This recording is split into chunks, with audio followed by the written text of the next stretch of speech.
Welcome to the Stories from the Street podcast from the Toybox Charity.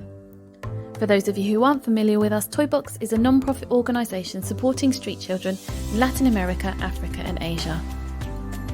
We are very aware that street children need a voice, and this podcast has been created to help make that happen. We'll share with you the first-hand experiences from our community working with street children, striving to make a difference to young lives. Welcome to our first ever episode. I'm Gemma from Team Toybox, and I'll be hosting the Stories from the Street podcast. The Toybox Charity works with partners around the world to support street children. In this episode, we're going to dive straight in and get talking about the lives of street children. And I wouldn't be able to do this without our very first podcast guest, Toybox CEO Lynn Morris. Welcome, Lynn. Isn't it exciting? We've got a podcast. Thank you, Gemma. It is rather exciting. I was thinking about it last night, so yeah, super exciting. Delighted to be here. So you've been with Toybox for a little while now, as we know. How did you find yourself here? Well, mine's quite an interesting story. I was working for an organisation that was supporting children in the UK, and then Toybox advertised for their CEO, and it went out on all the good social media channels. And I have to say, within about 15 minutes, friends, colleagues, ex-work colleagues had sent it through to me, and everybody said, "This is for you. This is just perfect for you." And I was like, "Oh, okay then." So started the process, a very long interview process. It took quite a few months. But yes, so it was actually friends and family and colleagues that sent all the information through to me.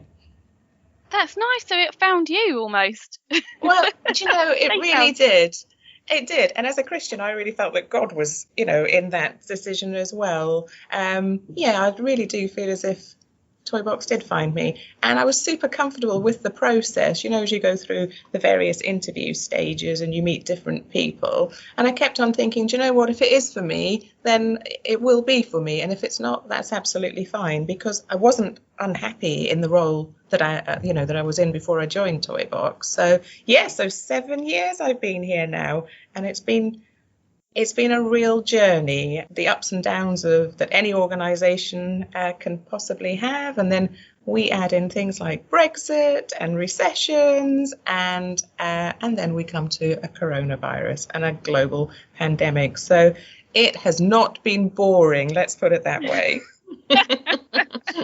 So we thought for the first podcast it would be nice to answer some of the questions that we get, particularly when we have an appeal around Christmas time. We get a lot of people who call in and have a chat with us and want to find out more before they make a donation. I thought, what a great idea. We'll start with, who are street children? Oh, good. So we're starting with a nice easy one then.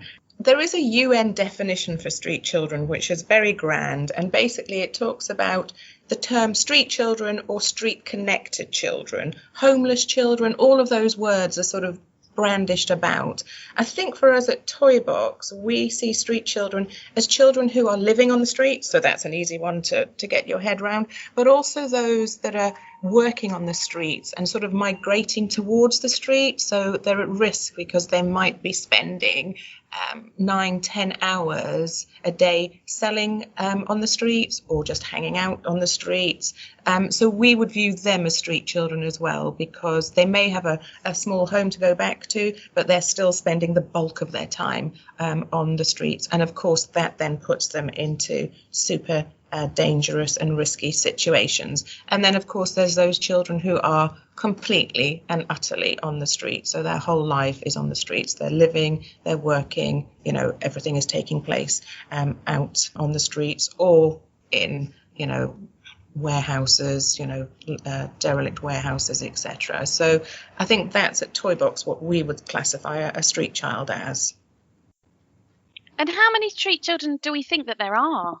Oh, again, this is actually a really sad answer. We think UNICEF, and the statistic is, a few years out of date. So the assumptions made, the guesstimate that there's 100 million street children. But you know what? We don't even know. And for me, that's the even sadder thing about it, that we don't even know what the numbers are. Nobody's even bothered to count. These children are so inconsequential, we won't even bother to count them and know what how many children are living on the streets in various cities around the world. So, but we think it's 100 million, which, you know, even if that's an overestimate or a conservative estimate, that is still mind-blowing.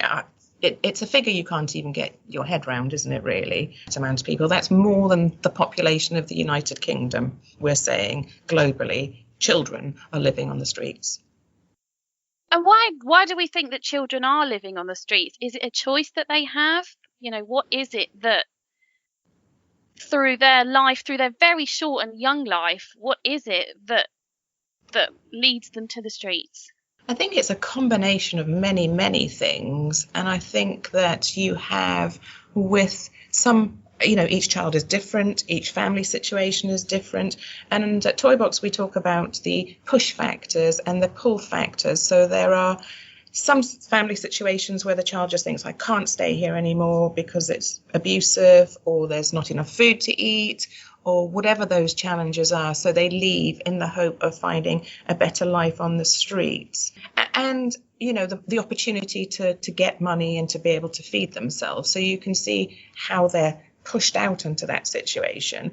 And then there's the pull factors, and we find that this happens more in Latin America than elsewhere, where there's the attraction of the gangs, or there's the attraction of making money very quickly. So if you have been a child who has not been cared for and you're in a family situation where you're being abused, the gangs do look attractive because they are a substitute family. And initially, you know, they're supportive and they're kind and they're giving you food and clothing, and there's a sense of community. So that's a pull factor that brings young boys in particular onto the streets. Of course, very quickly they realise that you know, it's not the great joyous opportunity that they thought it was, and it involves violence and coercion and drugs and all of that type of stuff that we all know about. So, and I imagine, as with any child, there'll be some push factors and there'll be some pull factors. So it will be a combination of things. But yes, I think for each child it's probably very bespoke and very individual to their situation. And we're talking about a real age range of children, aren't we? From really, really little, like you can't fathom it from sitting here in our houses in the UK, where we've got kind of 5-year-olds tootling off, and our biggest worry is them having their first day at school. Whereas, you know, compared to, say, Latin America, we're talking about small children getting involved with gangs, aren't we?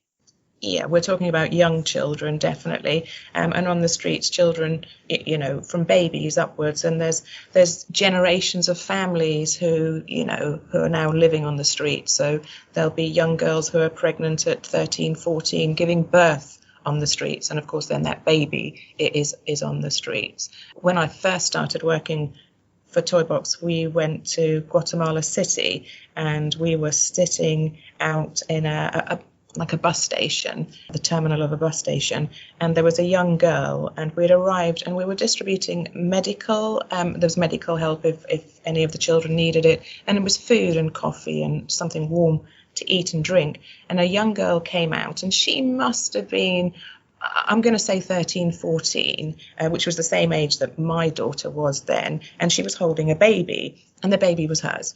And we had brought materials, just colouring in materials for the children to sit and do something childlike and to have a little bit of a rest and a break. So they were having their food, and she grabbed the colouring books and the pens and sat down on this disgusting pavement full of litter, full of condoms and needles. I mean, it really was an unattractive place. And she just started to colour in, and she'd handed the baby to one of my colleagues who was, you know, playing with the baby. And she just sat there, and I looked at her and I thought, she's just a child, and she just wanted to sit and colour in.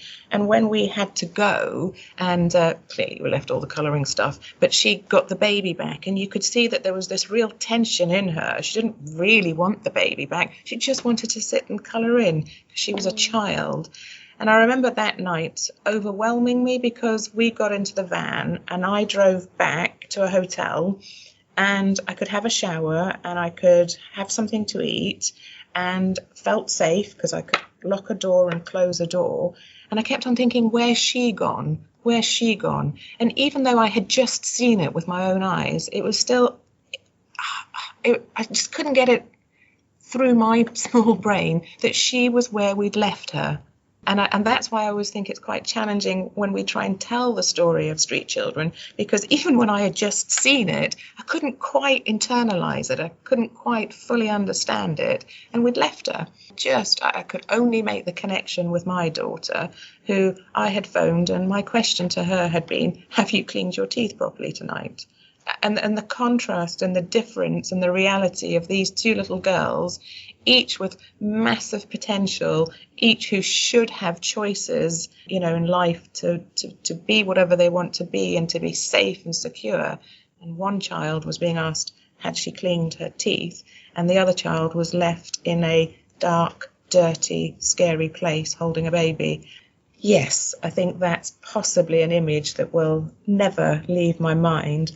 But a story, an image, a memory that for me makes me determined and passionate about what we can do, and how the amazing Toybox supporters who are asking all these great questions, and they are great questions, how we can make a difference, and whether we make a difference for 20 minutes, as that young girl could colour in those little books, or whether it's a 2-month journey to get her to eventually come off the streets and to move back with extended family, or whatever the situation is. There's something that we can do, and together we have to do it. And I guess those interactions have to start somewhere, don't they? That 20 minutes of colouring in, as you've just said, could open the door, could open the conversation, could open up the possibilities of actually, I can do more. There is something. Well, I can do this. I've got this. And yeah, absolutely, Gemma. And I think people are sometimes surprised when we say, we do art workshops or drama workshops, or there's basketball and sport and colouring in. And I can sometimes see people go, that seems a little frivolous. It's the reverse of frivolous. These children have lost all confidence in adults. Every adult they've come across has abused them or exploited them or used them as a commodity. So they have got no trust in adults. So that's the first start for our partners, is to build that trust, to say, actually, I'm an adult who is here to help. I don't want anything from you. And that starts with playing on the basketball court or in a drama workshop. And slowly over the weeks and months, that relationship develops past a transactional one to one where the child does actually think, actually, this person does seem to have some sort of concern for me, so I can open up, and maybe we can discover this together, and maybe I can, trust them, and hopefully at some point change the situation that I'm in. So I do know that sometimes people view those activities as a little bit frivolous, as I said, but they really are foundational pillars to build relationships with these children. And some of them are very young, 5, and some of them are 15, and we'll know what 15-year-old teenage boys are like. So it's really problematic to build relationships with 15-year-old boys who have been damaged beyond our imagination. So yeah, our partners do some really great work in reconnecting those children into the community, but also building their confidence with adults again. It also sounds like it gives them a little snippet of their childhood back, when you kind of read stories of children who are rag pickers, who are out for 12 hours a day, working solidly in the heat with no break. For them, having the opportunity to go and play football or cricket with other children, and just having that freedom and no responsibility to run around, must feel like the best feeling in the world at the time, surely. I know, and that's what Toybox's name's all about. So another thing people quite often say to me is, it's an unusual name. Why are you not called Street Child or Helping Street Children or something, that you can understand quickly? But Toybox came because of the idea that, a child should have a childhood, and the Toybox was a visual representation of that. So, if you imagine the Toybox is open and you've got your snakes and ladders board and your little teddy bear hanging out the side, you have a visual picture in your head instantly, and each child deserves that. They deserve to feel like a child. And if sport does that, or drama does that, or colouring in does that for 20 minutes in your day to capture the essence of, or the chance for you to be a child, it's got to be worth it, hasn't it? And I think it's something that we all take for granted. particularly as parents, we look back on the lovely upbringings that we have that we want to give our children. But I guess if we're considering that there is this cycle where people, they can't, they're almost trapped in this cycle of poverty where it just keeps happening. How do you break free from that? How do you think, the long-term strategy here to sort of pull yourself out of that? If that's all you've ever known and all you've ever seen, and that's what your parents have seen, is it that kind of some of these children sort of accept that that's the way it is without realizing that there is an opportunity, this can change? I think that's a really wise observation. And I think for a lot of children, because they've sat in that cycle, they need a different adult to come in and say, oh, you can be something different. You can dream. And too often when I meet children and I'll say to them, oh, what is your dream? And you get a slight blank expression that comes across their face. And again, I think from a UK context, if you said to children, what do you dream of being, it would be a social media blogger or a football player or a fireman. There would be some response, wouldn't there? Whereas when I was in El Salvador, I was sat in a car park with our partner there was working with children through a local church, and they were just trying to get children in again to do, I don't know, just childlike activities. And the younger children were making beads and bracelets, and they were doing drawings. And the older boys were sitting playing on an Xbox and playing some of the games. And I have got a young son who is obsessed with those types of things. I'm rubbish at it, so I didn't offer to play, but went in and just sat. And I was like, oh, and because I recognized the games, very slowly the conversation started with them. And there was 9 boys, and they were aged between 11 and 15. And initially they were all like super cool and, flicking their hair. But then the conversation started, and I said to them, what are your dreams? And 8 of the 9 boys said to me, I don't want my sister or my mother to be involved in the activities that they were involved in, which they didn't say it, but I'm assuming they were commercial sex workers. That was their dream. That was it. They didn't want their sisters or their mothers to be involved in this industry. Oh my, it still overwhelms me, because they should have been saying, I want to be a basketball player, or I want to win, I want to be a doctor, or I'd like to be. That's what they should have been saying to me. And instead, the concern was for their moms and their sisters. And these kids were too young they shouldn't have known anything about that reality. And again, that was the situation where, at least for a couple of hours, because they were engaging with our partner in El Salvador, they had the opportunity to talk to each other. So as a collection of young boys, they knew that the experiences that their mums and their sisters were going through were wrong. They could discuss that together. They could manage their feelings. They could manage their emotions, and they could start to build better relationships with the partner in El Salvador, to see how the whole family could move forward together and to see what solutions could be provided. But in that moment, it was just soul destroying. That's what their aspiration was. That was what their deepest dream was. And again, those boys who, I think it was 4 years ago I met those boys, so they're 18-year-old men now. And, the hope is that they're part of the solution and not part of the problem now, because of the support that they've had over those years. Quite a challenging visit. It just shows the kind of the strength of the family bond. Their primary concern was for mum or sister. It wasn't for themselves. Yep. They weren't thinking about themselves. No, and I think it's amazing, isn't it?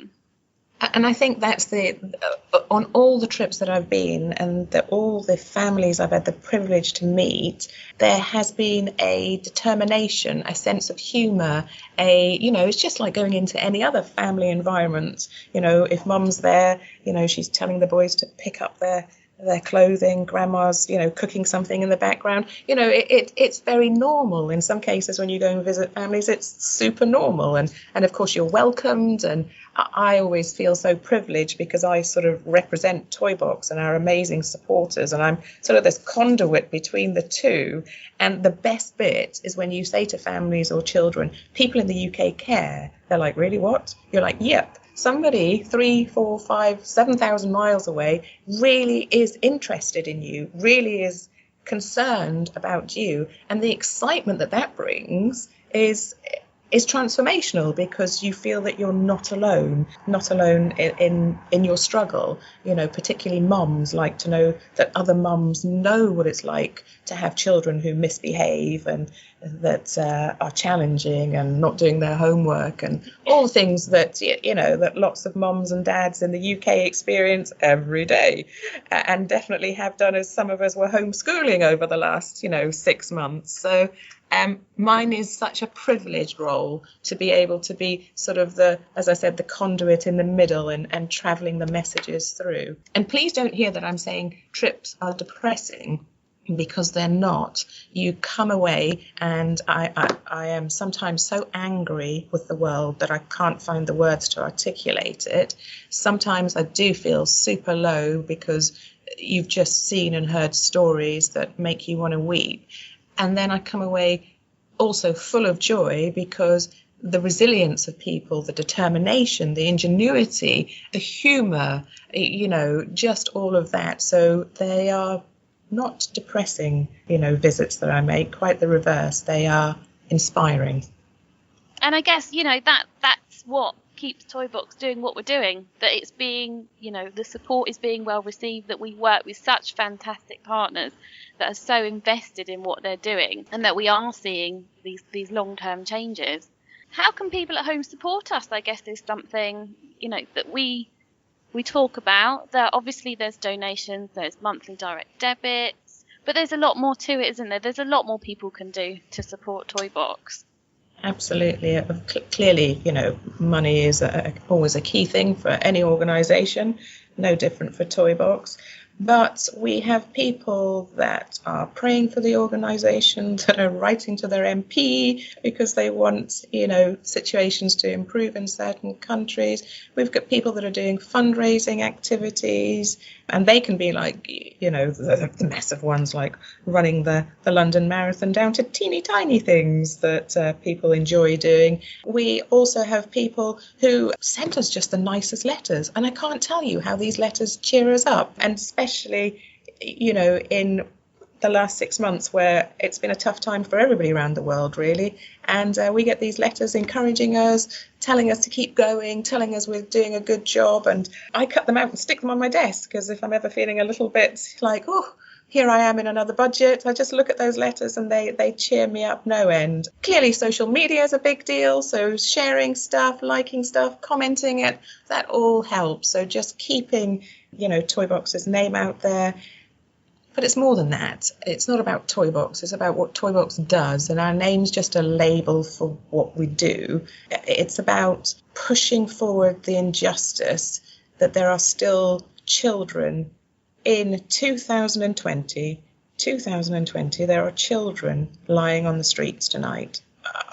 In a society, in a world that has the wealth to, put probes on Mars, do all the other amazing things that we can do, it just seems a little bit bonkers to me. So any support, financial, non-financial, chatty people, non-chatty people, to get that message out that it's unacceptable, we will gratefully grab that with both hands. Well, thanks, Lynn. I have really enjoyed that. I know that I've been part of Toybox for a little while now, but there are so many things that unravel, these stories that you've shared that I've not heard before, which, they do grab your heart, don't they? They do really get your mind thinking, like, what can I do? How can we make this happen? Thank you for joining me on our first podcast, and hopefully all the listeners out there have enjoyed it too. You can look forward to more episodes featuring people from our Toybox community. There's so much for us to explore and share. We can't wait to tell you more.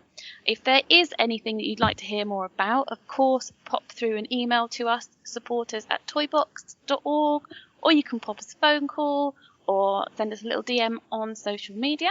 That's it from Lynn and me for this episode. As I said, thank you for listening and take care. Thank you for tuning in to the Stories from the Street podcast. We'll be back soon. If you've got any questions for us or you'd like to find out more, you can email us at supporters@toybox.org or visit our website www.toybox.org.uk. We'd love to hear from you. Goodbye for now, and thank you for listening.